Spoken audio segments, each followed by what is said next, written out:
Good morning guys, I'm back.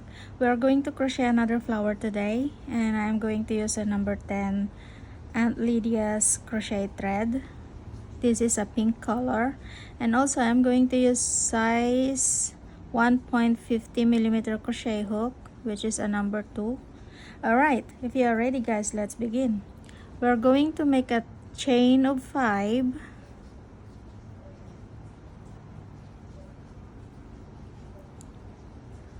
1 2 3 4 5. Now we are going to join it with slip stitch into the beginning chain. All right, slip stitch into the beginning chain to form a ring, and into the ring we are going to make 12 single crochet. So make a chain 1, this is not counted. Make 12 single crochet into the ring. 1 2 3 4 5 6 7 8 9 10 11 and 12. Now we are going to join it with slip stitch into the beginning single. This is the beginning single. Join it with slip stitch there and make a chain 1 and single crochet into the same stitch as joining.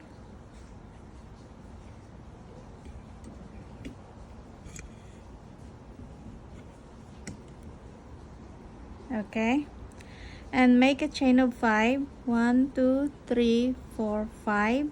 And now we are going to skip the next single, and into the next single we are going to make 1 single crochet, then make a chain of 5. 1 2 3 4 5. Skip the next single, single crochet into the next,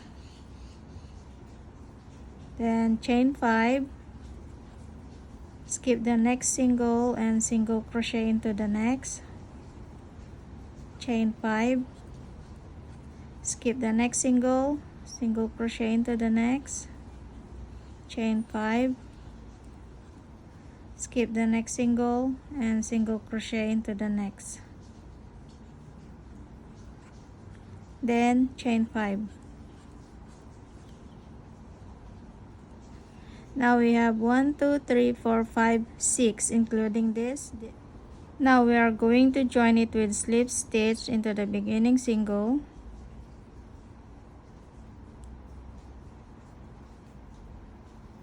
and we are going to slip stitch into the first loop, and we are going to make a chain 3, and into the same loop we are going to make 2 double crochet. Now we are going to make a chain of 3, and we are going to insert hook on top of the last double. Okay, insert hook on top of the last double to make a picot, and make 2 double crochet into the same loop,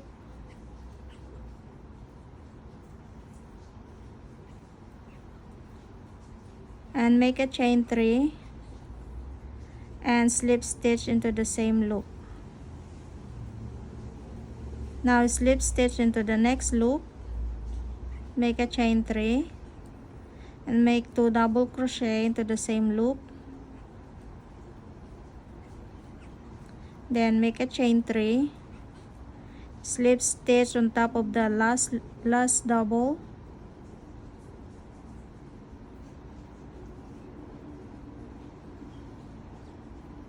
then make 2 double crochet into the same loop,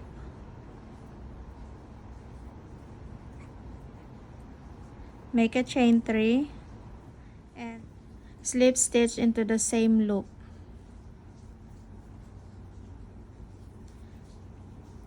Then slip stitch into the next loop, make a chain 3, make 2 double crochet into the same loop, then make a chain 3 and slip stitch on top of the last double. Then make 2 double crochet into the same loop. Then make a chain 3 and slip stitch into the same loop. Slip stitch into the next loop, chain 3, 2 double crochet into the same loop. Then chain 3, slip stitch on top of the last double, 2 double crochet into the same loop, chain 3, and slip stitch into the same loop. Then slip stitch into the next loop again, chain 3, 2 double crochet into the same loop, then chain 3, slip stitch on top of the last double, 2 double crochet into the same loop, chain 3, and slip stitch into the same loop, slip stitch into the next loop, chain 3, 2 double crochet into the same loop, then chain 3, slip stitch on top of the last double, 2 double crochet into the same loop, chain 3, and slip stitch into the same loop. Then we are going to join it with slip stitch at the bottom of the beginning chain 3. This is the beginning chain 3. We're going to join it there with slip stitch. Then make a chain 1 and single crochet into the same stitch. Now we are at the 1, 2, 3, round 4. We are now at the round 4. Make a chain 5, and in between of the first two petals, we're going to make 1 single crochet.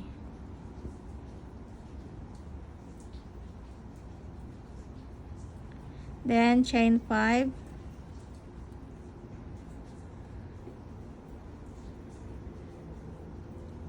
single crochet in between the 2 petals,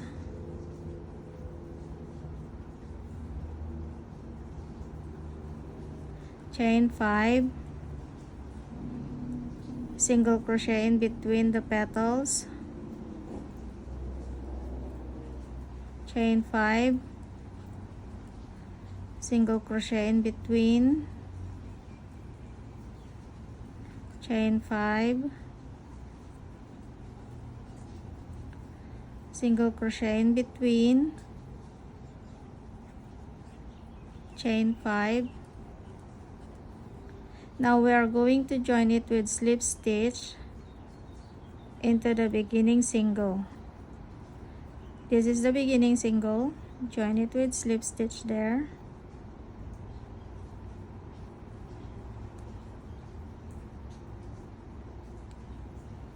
And slip stitch into the first loop. Okay, now we have 1, 2, 3, 4, 5, 6. We have 6 chain 5 loops at the back of the petals. Now for the next round, for the round 5, we are going to make a chain of 4, and into the same space we are going to make 4 treble.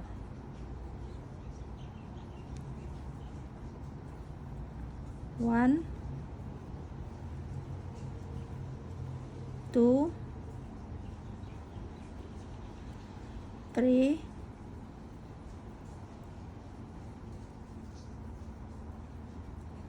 4. Then we are going to make a chain of 3 and slip stitch on top of the last treble, and we are going to make 4 treble into the same loop.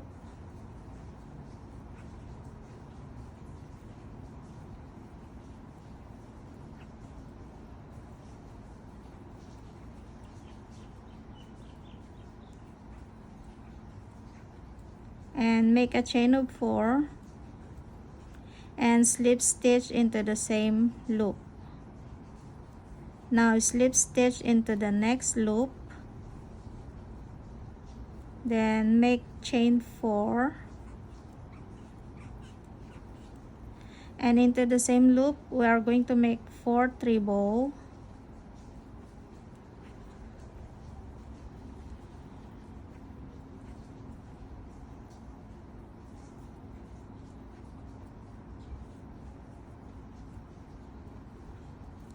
then make a chain 3 and slip stitch on top of the last treble, then make 4 treble into the same loop,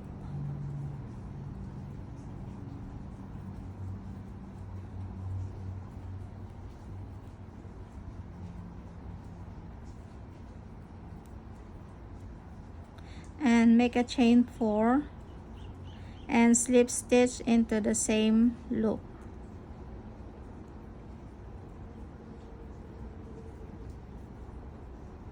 Then slip stitch into the next loop, make a chain 4 again,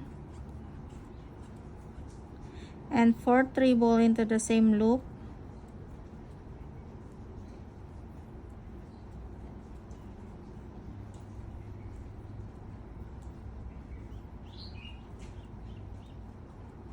then make a chain 3, then slip stitch on top of the last treble, then make 4 treble into the same loop,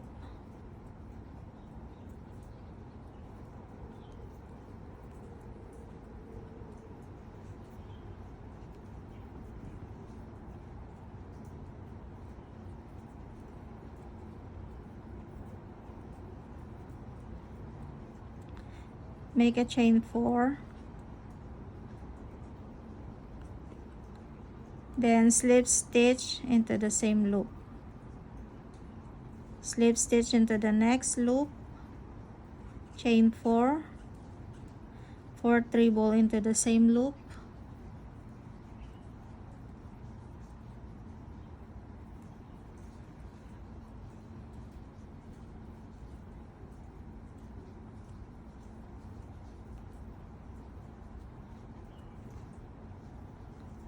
and make a chain 3 and slip stitch on top of the treble. Now make a 4 treble into the same loop,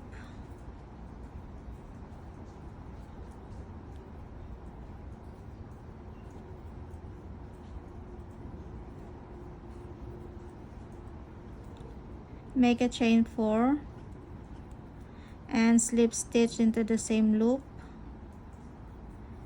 Now slip stitch into the next loop again, chain 4, 4 treble into the same loop,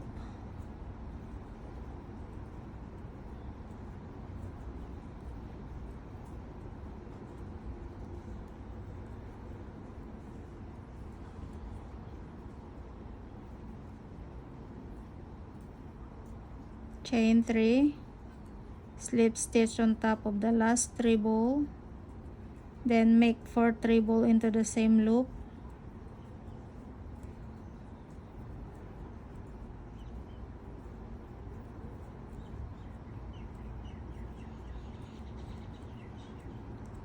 chain 4, slip stitch into the same loop and slip stitch into the last loop, chain 4,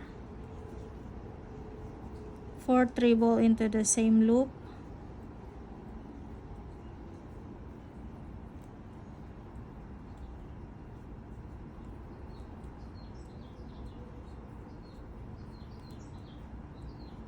now make a chain 3, slip stitch on top of the last treble,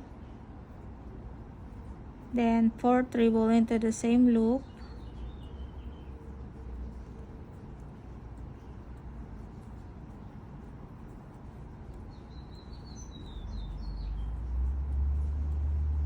chain 4 and slip stitch into the same loop, Now we are going to join it with slip stitch at the bottom of the beginning chain 4 here at the bottom, slip stitch there, and we can close our work here and cut the thread. And this is how the flower looks like. You can just arrange the petal.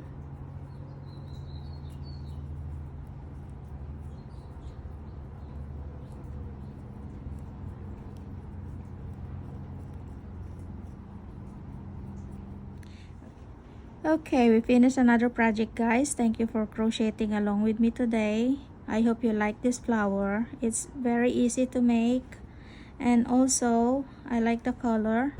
Okay, thank you so much, guys. If you think that this video is helpful, please give a likes, and please share it. And thank you so much for supporting my small channel. And yeah, see you again for my next tutorial. Thank you. Bye.